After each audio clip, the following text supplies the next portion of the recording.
4월이지요. 하나님께서 아름다운 은혜의 손길을 더욱 아름답게 보여주시는 4월입니다. 그래서 봄꽃들이 향연을 시작했는데 저희 심령에도 하나님께서 은혜의 향연들이 베풀어졌으면 좋겠습니다. 오늘 본문 요셉의 형들, 이집트 감옥에 볼모로 잡혀있는 시므온을 제외하고 9명의 형들이 막내 동생 베냐민을 데리고 다시 온다는 약속을 하고 이집트에서 양식을 받아서 아버지 야곱이 살고 있는 가나안 땅으로 돌아왔습니다. 아버지 야곱이 그 이야기를 듣고 베냐민은 절대로 데려갈 수 없다, 완강한 반대를 하였지만 나 미루다가 결국 이대로 가다가 다 같이 굶어 죽게 생겼으니까 야곱이 마침내 아들들에게 그래 베냐민 데리고 다녀오너라 허락하기까지 이야기입니다. 시므온은 볼모로 잡혀있고 9명 형제들이 양식을 두둑히 얻어서 집으로 돌아가는 마음이 그렇게 기쁘지 않았을 것입니다. 둘째 형 시므온이 감옥에 갇혀서 얼마나 고생을 할까 이 생각보다는요, 이집트 총리하고 막내 베냐민을 데리고 오겠다고 약속을 하긴 했지만 아버지 야곱이 절대로 베냐민은 안 된다고 완강하게 단호하게 버틸 것을 많이 알기 때문에 이들의 발걸음은 무거울 수밖에 없었을 것입니다. 이집트에서 가나안까지 못해도 일주일은 가야 하는 길, 하룻길 지나서 하룻밤을 묵어가며 나귀에게도 먹을 것을 주고 쉼을 주기 위해서 나귀 등에 얹어놓았던 짐을 내려놓았는데 그 중에 하나에서 자루 아기 사이로 돈이 보이는 것입니다.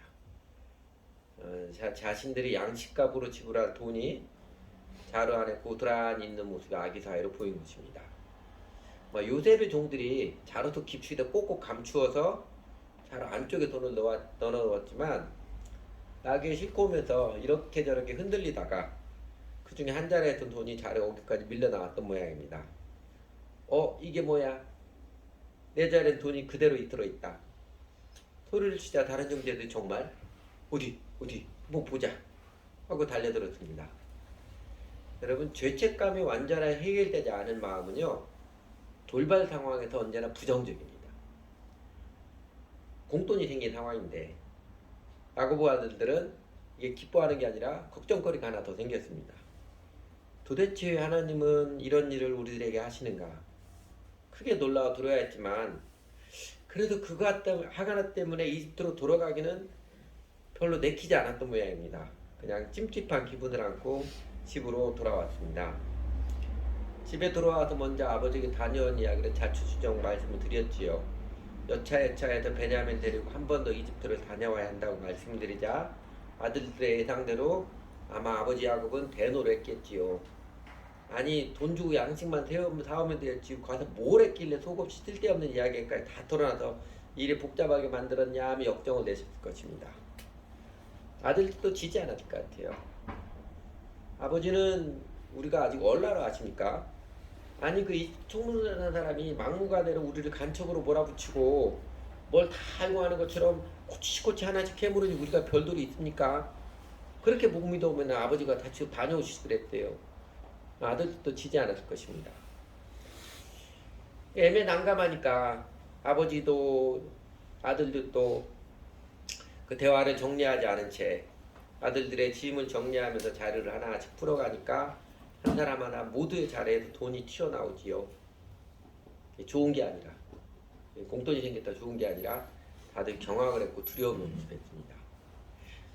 이제 연륜이 있어서 촉이 발달할 대로 발달한 야곱, 속으로 이거 심상치 않구나 확연하게 느꼈을 것입니다.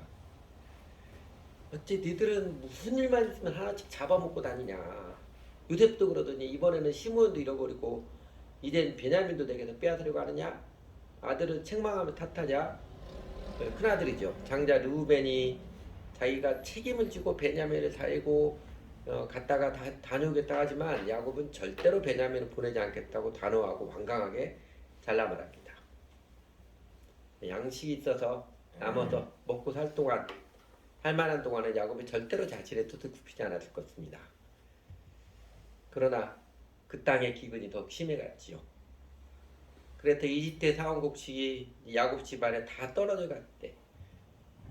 결국 야곱이 아들들을 독촉합니다. 다시 가서 먹거리를 조금 사와야 하지 않겠냐. 그냥 손가락만 빨지 않고 빨지 말고 뭔가 대책을 말해야 될 거 아니냐. 이러다 우리 다 굶어 죽을래. 하지만 베냐민을 데리고 가라, 데리고 가지 말라, 그런 말을 잃지 않습니다. 그러자 성격이 차분한 유다가 이번에는 아버지 앞에 대표로 나서서 민감한 이야기를 직접적으로 꺼내지요. 아버지하고 속으로는 베냐민 보낼 수밖에 없다는 것을 속으로 느끼고 판단하고 있었을 것입니다. 그러나 그 아들들이 이야기를 꺼내자 자식들에게 먼저 역정을 내면 탓합니다.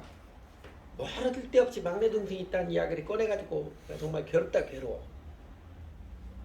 그러자 유다, 아버지가 마음이 상하고 험하게 말해도 그 아버지 말하는 그것 겉에만 보고 판단해서 감정적으로 대응하지 않고 아버지 속마음을 꿰뚫어 보고 다시 아버지를 차분히 설득합니다.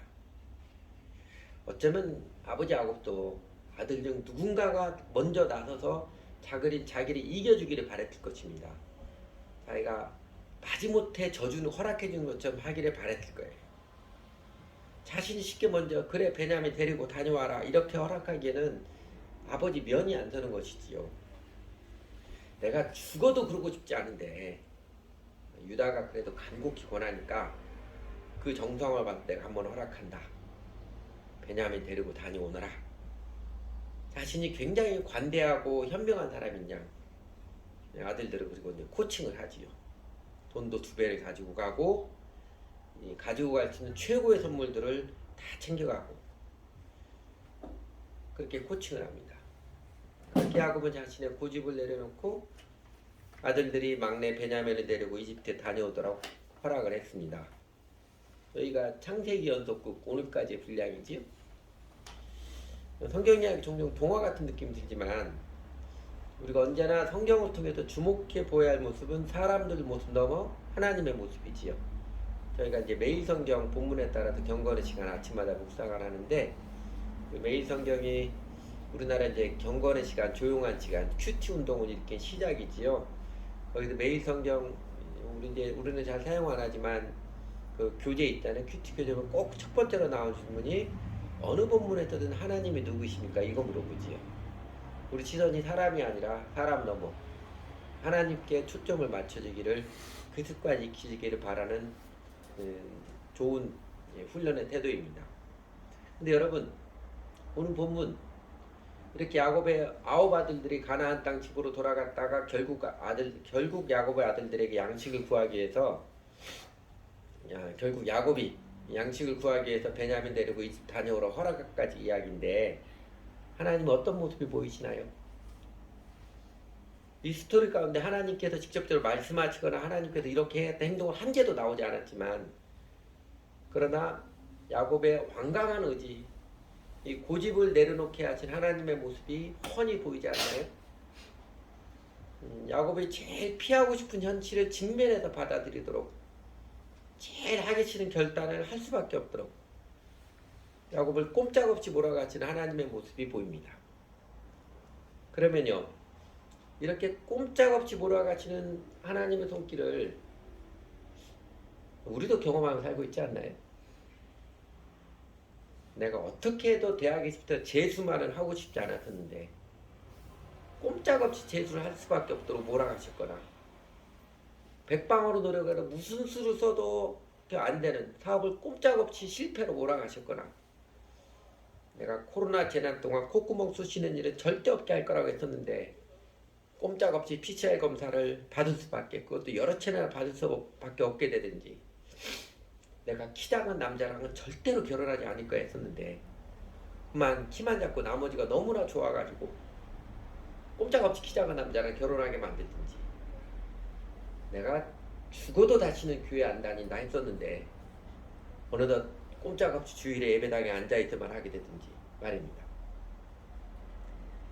여러분 그렇다면 하나님께서는 왜 야곱을 또 우리들을 가끔 이렇게 꼼짝없이 몰아가실까요? 야곱을 몰아가신 하나님 손길 한 세 가지 마음들을 좀 찾아봤습니다. 그 첫 번째는요, 하나님께서 우리 인생을 외나무 다리길로 몰아갔을 때 그것은요, 우리 트라우마를 치유하시는 하나님의 자비의 손길입니다. 트라우마, 우리나라 속담에 자라보고 놀란 것은 소뚜껑 보고 놀란다고 하듯이 나의 일상에 계속해서 영향을 주는 격렬한 감정적 충격을 말합니다. 나의 일상에 계속해서 영향을 주는 격렬한 감정적인 충동을 말합니다. 전혀 예상치 못했던 충격적인 사건을 경험을 하거나 또는 내 사랑의 마음이 깊이 상처받았던 사건에서 이 트라우마가 발생을 합니다. 야곱에게는 끔찍히 아끼고 사랑했던 요셉이 그 실종된 일 때문에 큰 충격을 받았고 그게 트라우마로 남아있습니다. 아들들 말이 이제는 아들들이 잘 믿어지지 않는 이 불안과 함께 말입니다.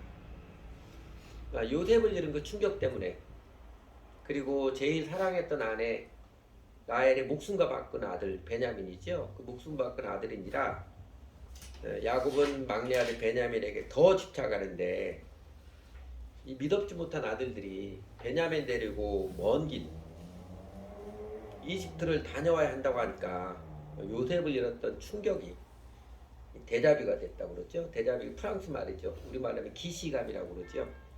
데자뷰 되어서 야곱의 마음이 굉장히 민감해지고 방어적이고 아주 위축되게 했을 것입니다. 그 사람은 마음에 트라우마가 있으면요, 사람의 감정은 비슷한 일에 민감하게 회피하곤 합니다. 그 세월호 유가족들은 배를 못한다고 하지요. 그리고 예전에 북한의 김일성이 한번 비행기 사고 나서 죽을 뻔했던 일이 있으니까 그 다음부터는 비행기 절대로 안 타죠. 모스크바 갈 때도 열흘 걸려서 기차 타고 갑니다. 등산하다가 실족해서 죽을 뻔한 사고를 겪은 사람은 다시는 산에 안 갑니다. 트라우마가 있으면 자연스럽게 회피하게 됩니다. 근데 여러분요,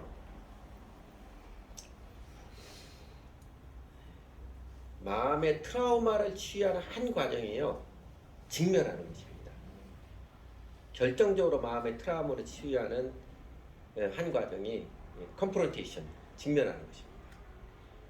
그러니까 이런 심리 원리를 알고 이런 거 가르쳐주는 자기개발 책이나 심리적인 서술이 많이 있어요.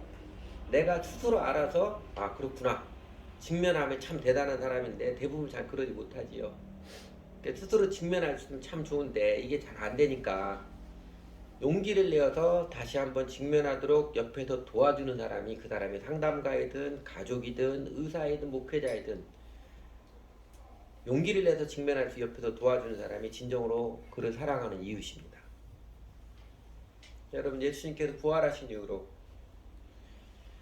제자들 다시 만나잖아요. 그 제자들 십자가에서 자신의 그 치사한 인간 실존, 사랑의 배신을 여지없이 때려버린 자신의 옹졸한 마음을 확인한 베드로와 제자들에게 다시 나타나시죠. 그러면서 직접적으로 돌직구 질문을 던지시죠. 사랑의 배신을 때려든 제자들에게 네가 나를 사랑하느냐. 정면으로 직면하게 하시면요, 일면은 굉장히 잔인하게 느낄 수도 있지만 사실은 제자들을 꼼짝없이 몰아세우셔서 직면케 하심으로 제자들 마음에는 트라우마를 치유해 주시는 아주 놀라운 위대한 사랑의 치유의 행위입니다. 야곱에게도 하나님께서 이렇게 꼼짝없이 피할 수 없는 외나무 다리로 몰아가시면요, 그의 트라우마를 발생시킨 것과 비슷한 현실을 통해서 주 하나님께서는 그의 내면을 치유하시는 놀라운 자비를 베푸시고 계시는 중입니다. 비슷한 사건, 묵혀놓았던 묵은 감정을 끄집어 직면하게 해서 그의 상한 심령을 치유해 주시는 과정입니다.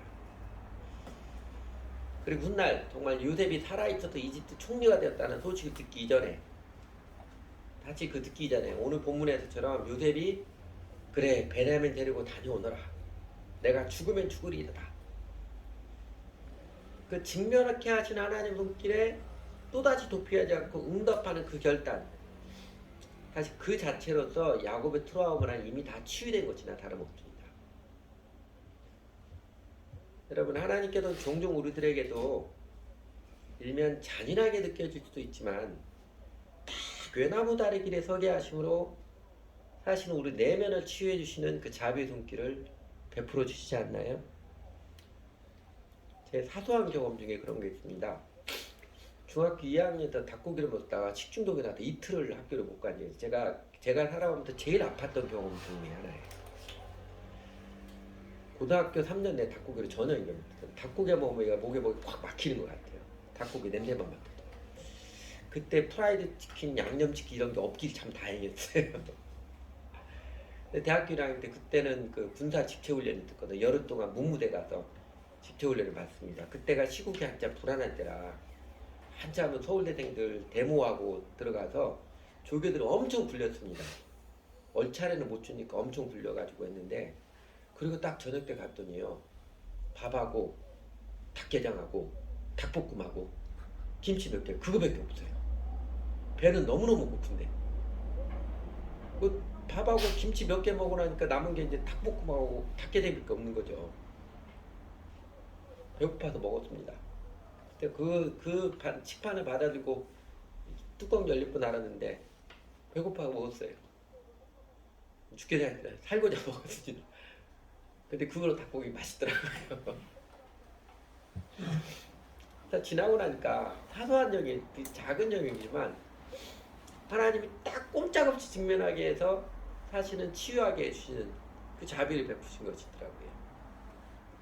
아마 여러분도 지나온 삶의 과정 가운데서 하나님께 이렇게 꼼짝없이 몰아가심으로 나의 트라우마, 상한 마음을 치유해 주시는 그 자비를 베푸시는 손길이 있을 것입니다. 제일 중요한 건 이것이죠. 어쩌면 오늘 고통스럽게 혹은 잔인하게 느껴지는 길, 이 일을 할 수밖에 없도록 직면케 하신 게 있다면 그게 하나님께서 사실은 우리의 내면을, 우리의 트라우마를 치유해 주시는 자비의 손길일 수 있습니다. 도피하려 하지 마시고 야곱이 결단했듯이 직면에서 한번 정면으로 부딪혀 보십시오. 둘째로, 하나님께서 꼼짝없이 우리 인생을 외통수로 몰아가실 때 그것은요, 나의 아집으로부터 자유케 하시는 하나님의 은혜의 손길입니다. 아집으로부터 자유케 하시는 은혜의 손길입니다. 이랬겠지요. 야곱은 그 요셉에 대한 사랑, 라헬에 대한 애정, 그 모두 다 모아가지고 베냐민에게 집착했을 것입니다. 집착하면 어떻게 돼요? 애정이 과도하게 표현됩니다. 그리고 이 과도한 애정은 사실은 그 당사자 베냐민에게도 좋지 않습니다. 샤인이라는 영화 있었죠? 한 20년 전에요. 그 실제 주인공이 피아니스트 데이비드 힐프가치라는 사람. 그러니까 천재적인 재능을 지녔지만 그러니까 조현증 환자가 된 데는 왜 그래요? 그의 유대인 아버지의 아들을 향한 집착 때문이잖아요. 어렸을 때부터 라흐마니노프로 연습시켜주세요. 라흐마니노프 이게 피아니스트들이 어려운 곡으로 소문난 곡인데 그 아버지의 자부심의 집착 때문에, 그 압박감 때문에 아들이 조현증이 걸린 것이죠. 여러분, 오늘 우리 사회에서도 종종 들려온 소식, 적지 않은 부모들이 자녀에게 과도한 집착을 해서 과도한 애정을 부어도 오히려 심각한 부작용을 나는 경우를 보지. 베냐민도 예의는 아닙니다. 몇 주 후에 보겠지만요, 창세기 49장에 보면 야곱이 죽기 전에 12아들을 모아놓고 유언을 하지요. 그리고 각 아들들, 이스라엘 12지파에 대한 유언인데 예언을 말해줍니다. 그 가운데 베냐민에 대해서는요, 아주 짧게 한마디만 합니다. 베냐민에 대해서는 제일 짧게 한마디만 하는 게 요 내용이에요. 베냐민은 물어뜯는 일이라 아침에는 빼앗은 것을 먹고 저녁에는 움킨 것을 나누리로다. 요거밖에 없어요. 베냐민에게. 어떤 기질의 인간을 묘사했나요? 베냐민은 자기밖에 모릅니다.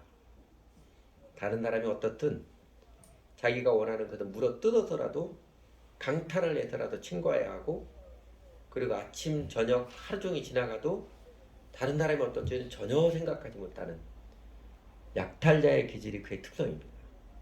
여러분 이 기질이 어디에서 비롯되었겠습니까? 아버지 야곱의 과도한 집착이 난 병적 영향이라 여겨집니다. 야곱의 집착, 베냐민에게만 안 좋은 영향을 미친 게 아니지요. 사실 집착 인간이 제일 파괴적으로 영향을 미치는 대상은요, 본인, 자기 자신입니다. 심리학적으로 오늘 본문을 접근해서 보면은요, 야곱은 이제 대화가 안 되는 사람입니다. 대화가 안 되는 사람이에요. 합리적인 이야기를 해도 감정적인 대응을 해버립니다. 예를 볼까요? 처음에 장자 르우벤이 이야기를 할 때, 아니 그 나라 높으신 분이 뭐 다 하는 것처럼 꾸쭉꾸쭉 우리가 그렇게 할 수밖에 없습니다. 그렇게 이야기하니까 30절 보면 야곱이 뭐라고 그래요? 너희가 나 애들도 다 빼앗아 가는구나. 주변만 건드려 다 빼앗아 간다고 자기에게 피해를 입힌다고 생각하죠. 요셉을 잃었고 시몬도 잃었다. 그런데 이제 너희는 베냐민을 빼앗아 가는 거냐? 하나같이 다 나를 괴롭힐 뿐이로구나. 야곱은 감정적인 언어로 단칼에 잘라버립니다. 나중에 유다가 이야기할 때도 마찬가지로 또 나옵니다. 그 다음에 43장 6절에 보면 유다가 차분하게 잘 이야기를 하는데도 어찌하려고 너희는 아우가 있다는 말을 그 사람에게 따라 이렇게도 왜 괴롭히느냐. 유다는 굉장히 차분하게 줄있게 이야기함에도 불구하고 그 내용이 중요한 게 아니에요. 아주 감정 언어로 단칼에 대화를 잘라버립니다. 근데 그 넷째 아들 유다가 출중한 것 이런 것이죠. 결국 유다로부터 메시아가 나오겠다는 그 예언을 받은 유혹을 받은 유다의 출중함 이런 것입니다. 보통은요 사람들이 상대방에게 감정적인 언어로 대화를 하면은 어떻게 돼요? 나도 똑같이 감정적으로 맞대응을 하잖아요. 그래서 더 이상 그 사람하고 대화하고 싶지 않지요. 왜냐하면 말이 알통할 뿐만 아니라 이 감정적 공격적 언어에 자신이 상처를 받거든요. 대개는 그 마누라라는 직업군의 사람들이 자기 남편에게 야곱과 같은 모습을 보입니다. 애정 플러스 이기심, 이게 집착이거든요. 그 남편에 대한 애정이 깊은 사람일수록 야곱과 같은 모습이 아내일수록 종종 보여요. 그러나 유다는요, 아버지가 그렇게 칼을 한번 휙 휘둘러도 맞받아치지 않고, 그런 자기 마음이 속상했다고 뒤로 물러서지도 않고 여전히 부드럽지만 이치에 맞는 이야기를 차분하게 계속해 갑니다. 우리가 다녀왔다면 진작에 같은 벌써 2번 더 다녀왔을 것입니다. 합리적인 이들 하나씩 깨우칩니다. 내가 예수님 믿고 성숙해 가기 위해서 이 유다의 모습, 사랑으로 참된 것을 말하고 행하는 모습, 이 대화의 기술 배우고 익혀야지요. 연습을 해야지요. 다시 그 야곱에게 주목하면은요, 이렇게 대화가 안 되는 야곱을 대하는 아들도 속도 터지지만 정작 더 답답하고 속이 터지는 사람 누구예요? 야곱 자신입니다. 왜 그렇게 이놈의 새끼들은 그렇게 나오겠죠. 다른 사람들은 자기하고 말을 안 하려고 하는지 이해를 못합니다. 그러니까 더 외롭고요. 여러분이 그렇잖아요. 이집트에서 가져온 양식이 점점 떨어져 갈 때까지 야곱과 아들들 이집트에 베냐민 데리고 갈 것인가 말까 대처기를 해서 결정을 해야 하는데 모두가 다 똥 싸고 미단 닦은 것처럼 나온 것처럼 그냥 뭉개고 찝찝한데 뭉개고 그냥 세월만 보내고 있습니다. 그래서 결국 누가 먼저 이야기 꺼내요? 야, 이집트에 다녀야 되지 않겠냐. 목마른 사람이 우물 판다고요. 속이 더 답답한 사람이 먼저 이야기를 하지요. 누가 먼저 이야기 꺼냈습니까? 아버지 야곱이지요. 야곱이 먼저 꺼냅니다. 야곱의 속이 더 답답하고 고통이 큰 것이래요. 집착은요, 본인의 마음을 더 괴롭게 합니다. 이런 야곱의 심리 상태를 기억한다면 하나님께서 이 야곱에게 꼼짝없이 베냐민과 떨어지게 하심으로 몰아가시면 왜 그래요? 야곱의 집착을 내려놓게 하시는 과정이지요. 야곱의 꼬집힌 마음, 묶여진 마음을 풀으시고 치유하시는 과정입니다. 결국은 베냐민 데리고 다녀오느라 내려놓는 결단을 하게 해서 말입니다. 저희도 마음의 집착을 치유하는 길, 내려놓는 연습을 해야 됩니다. 내려놓는 연습이 마음의 집착에서 자유케 하는 좋은 방법이에요. 그 회의를 못하는 사람들 있죠. 우리 사회 통념으로 회의를 못하는 직업군이 셋 있다고 그러는데, 첫째는 판사들이고, 둘째는 교수들이고, 셋째는 목사들이래요. 판사는 항상 자기 판결이 최종 판결이고, 교수는 자기 가르침이 최종 지침이고, 목사는 자기 말이 하나님 말씀대로, 이렇게 착각하기 쉽거든요. 근데 회의를 못하는 사람들, 뭐 다 그런 건 아니겠지요. 대개 보면 자아가 강한 사람, 자기 생각, 자기 판단이 옳다라는 집착이 매우 강한 사람들입니다. 사회가 민주화되어야 되는, 민주주의 사회가 되어야 되는 중요한 이유. 민주주의 사회가 우리 사람들에게 특별히 뭐 특별한 거 하지 않더라도 건강한 마음을 갖게 하는 중요한 역할이 이것이지요. 민주주의 사회는 회의, 투표를 통해서 내가 좀 싫어도 다른 사람의 결정을 따를 줄 알게 하는 그 자유의 마음을 자연스럽게 배우게 하잖아요. 윤석열 대통령 당선되어서 마음에 안 드는 사람 많이 있지만, 우리 많이 있지만, 그래도 우리 사회가 그 대통령 인정 안 하지 않잖아요. 많이 우리 민주화가 되었습니다. 그러니까 크고 작은 일에서 이거 아니면 안 된다. 절대로 이렇게만 해야 된다. 이 집착 내려놓는 연습을 하셔야 됩니다. 이 집착을 내려놓는 연습이 우리 심령을 자유케 합니다. 야곱에게는 베냐민 데리고 가거라. 그 결단하고 나서 야곱이 어땠을 것 같아요? 그리고 나서 잠 못 이루는 밤들을 보내고, 실제로 베냐민을 형들 손에 딸려 보내고 나서 그 상실감과 허전함, 그래 이제 부정적인 생각이 막 꿈에도 나타나는 그 고통스러운 날들을 보낼 수도 있었겠지만, 그러나 그렇게 베냐민과 떨어지게 하는 결단을 한 것, 떨어져 있는 기간, 비로소 그의 심령을 자유케 하시는 치유의 과정입니다. 야곱을 그렇게 꼼짝없이 몰아가신 하나님의 극진한 사랑, 야곱의 심령을 집착으로부터 자유케 하시는 하나님의 절대적인 은혜의 사랑입니다. 여러분도 하나님이 몰아가신다고 느낄 때 내려놓는 결단을 행하십시오. 이거 아니면 안 된다. 절대로 이렇게는 해야 된다. 이러지 마십시오. 내 감정을 넘어 하나님의 말씀을, 또 여러 사람들이 합리적인 권면을 받아들이기를 연습하십시오. 그게 자유케 되고 행복케 되는 길입니다. 그리고 셋째로, 하나님께서 꼼짝없이 우리를 몰아가실 때, 꼼짝없이 우리를 십자가 길로 몰아가실 때, 그것은요, 마침내 우리를 감격케 하시고 환희케 하시는 하나님의 사랑의 손길입니다. 우리는 뭐 똑같은 영화 두세 번 보는 것 같잖아요. 우리 대부분은 창세기 이야기 다 알잖아요. 야곱 집안의 이야기 결말이 어떨지 다 알고 있잖아요. 야곱에게 잠시 이런 고통의 과정을 거쳐서 결말이 해피엔딩 될 것, 흥분의 집에 박 터지듯이 대박 은혜를 누리게 되는 것임을 우리가 알고 있습니다. 그러니까 일시적으로 야곱이 제일 힘들어하고 우려하던 일, 베냐민과 떨어지도록 하나님께서 꼼짝없이 몰아가시는 그 하나님의 큰 속됨, 큰 뜻 뭐예요?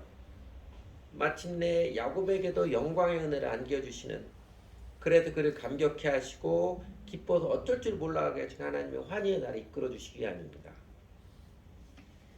야곱과 그 자녀들, 하나님 약속의 자녀들이지요. 오늘 같으면 예수 그리스도 나의 주님으로 관계를 맺고 주 예수를 따르며 살아가는 그 제자들에게도 하나님께서는 그 큰 은혜, 큰 그림의 뜻을 따라서 우리 인생을 인도하시지요. 때로 잠 못 이루는 고통의 날도 겪게 하십니다. 야곱이 유대부는 어떻게 되었을까? 알 수 없어도 막막하게 보내는 그 세월의 날들처럼 우리도 잠 못 이루는 거친 밤을 보내기도 하십니다. 아들들에게 양식 구하러 보냈더니 더 큰 고민거리, 더 큰 그 어려운 문제를 안고 돌아왔듯이 내가 살아가는 자녀들이 더 큰 과제, 더 큰 고민거리를 안겨주는 날도 있습니다. 결국은 내가 애지중지했던 것을 눈물 흘리며 내려놓을 수밖에 없는 그런 날들도 거쳐가게 하십니다. 하나님 그렇게 우리 인생을 인도하시는데 고통의 바다, 상심의 바다를 항해하게 하십니다. 그러나 우리는 알지. 로마서 8장 28절 아름다운 약속. 우리가 알거니와 하나님을 사랑하는 자 곧 그의 뜻대로 부르심을 입은 자들에게는 모든 것이 합력하여 선을 이루느니라. 아름다운 그림에는 검정색, 회색 다 들어가듯이 우리 인생의 상심의 날들, 고통스러운 날들 모두를 앞에서 또 그것들이 없으면 절대로 안 되는 모두를 앞에서 놀라운 선을 하나님께서 이루어주지 우리는 압니다.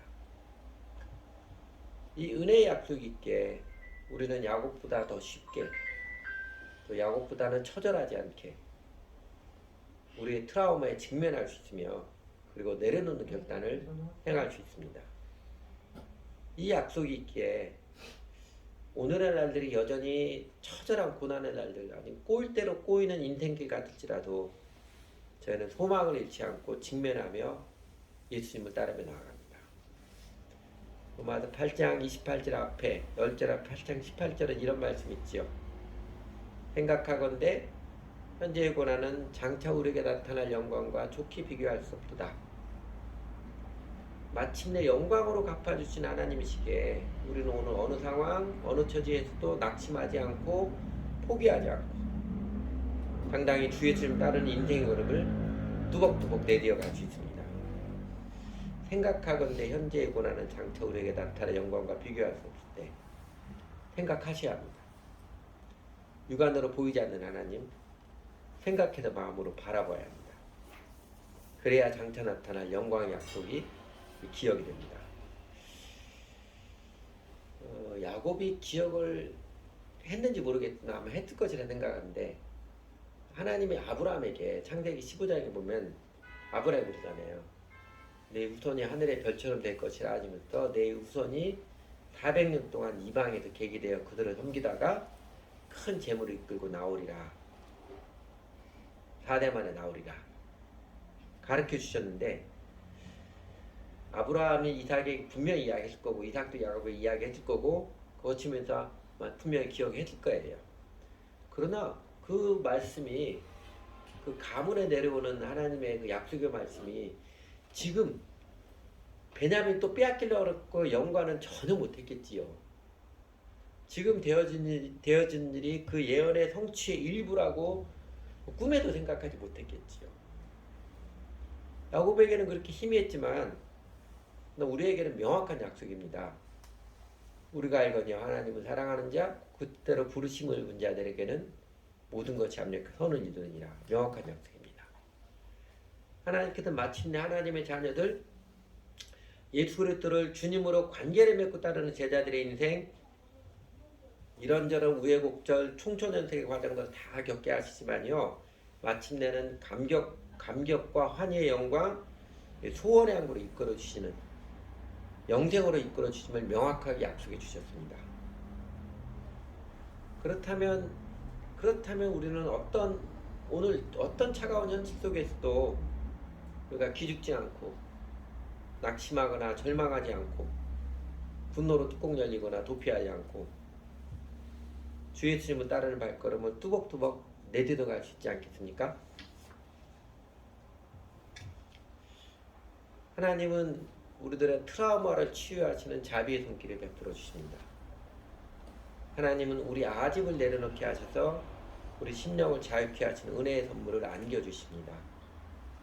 그리고 하나님은 우리의 모든 아픔과 고통, 고난과 슬픔과 환난의 날들도 다 사용하셔서 마침내 우리를 하나님의 영광으로 감격케 하시고 환희에 벅차게 하십니다.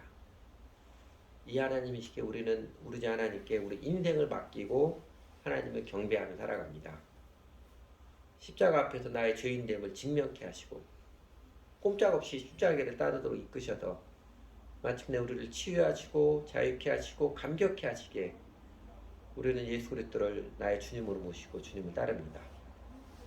야곱이 베냐민 데리고 가거라 결단했듯이 저희도 오늘 또 자아를 내려놓고 예수님께 우리 인생을 기꺼이 헌신하고 주 예수님을 따르며 살아갑니다. 기도하지.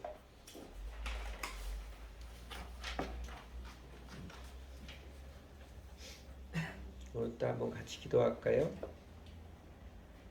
저희 삶에 그 꼼짝없이 몰아가신 하나님의 자비와 은혜와 사랑의 손길들을 기억하고 우리 입술을 열어서 감사와 경배와 또 의뢰의 고백 드렸으면 좋겠습니다.